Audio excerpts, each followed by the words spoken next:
Recording studio खोरी पाकर। Music by Sukesh राय। झटपट पेन्ही के गेरुआ कपारवा कंवर लेके बनी जा कंवरिया।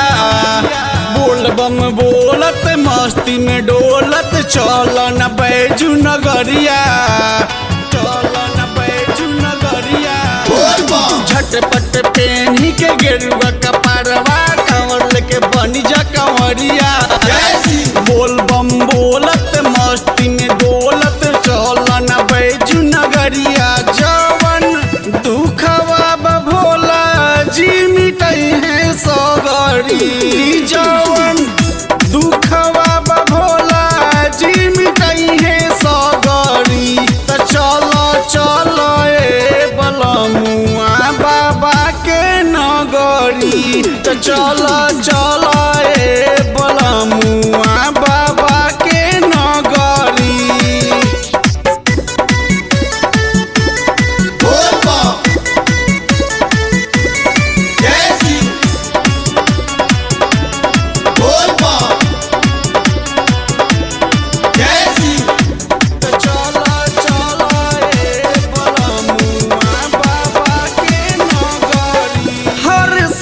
भूखे में हम तो सावन के सोमारी, बिनती हमार सुनी है भोला त्रिपुरारी, भोला त्रिपुरारी।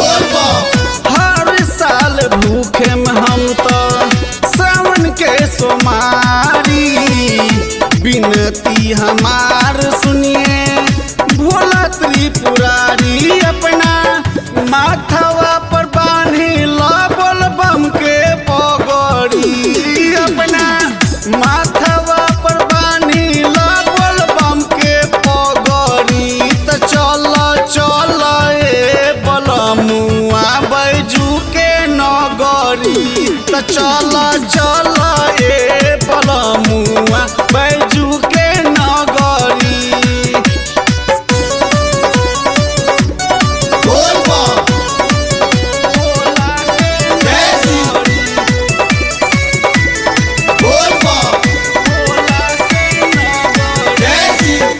रणधीर ठोर जानी बतिया के टाली, भक्ति के ज्योति अपना मन में जराली, मन में जराली।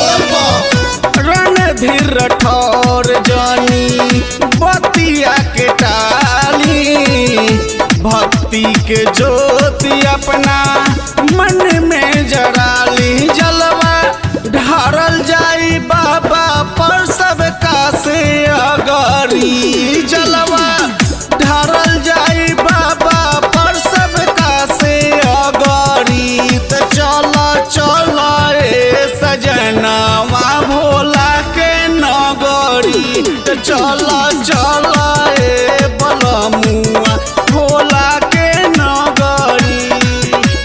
झटपट पेन्ही के गेरुआ कपारवा कंवर लेके बनी जा कंवरिया। बोल बम बोलत मस्ती में डोलत चल न बैजू नगरिया, चल न बैजू नगरिया। झटपट पेन्ही के गेरुआ कपारवा कंवर लेके बनी जा कंवरिया। बोल बम बोलत मस्ती में डोलत चल न बैजू नगरिया। जवन दुखवा भोला जी मिटई है सगरी, जवन दुखवा भोला जी मिटई है सगरी। त चल चल ए बलमुआ बाबा के नगरी, त चल चल ए